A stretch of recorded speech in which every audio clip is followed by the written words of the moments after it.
অফিসে যাচ্ছিলাম। তো আমরা এখন যাতে যাতে দেখছি কিছু গাড়ি রানিং হয়ে গেছে, ব্রেক ধরতে চাচ্ছে না। তো আমরা যাচ্ছি যাতে হঠাৎ দেখি হাফটা আপনি স্টারিং আপনি ঘুরে গেছে, গিয়ে দেখি অ্যাক্সিডেন্ট হয়ে গেছে।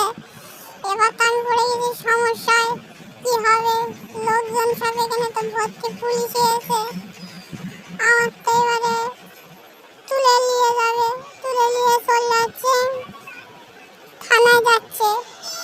থানায় যেতে গিয়ে দেখি ওরা ফের একটা অ্যাক্সিডেন্ট করেছে। তো আমরা যাচ্ছিলাম, গিয়ে জেলে পুরে দিছি আমরা পুরো। তো আমি এখানে কি করবো না পেরে আমি ভাইকে ফোন দিচ্ছি।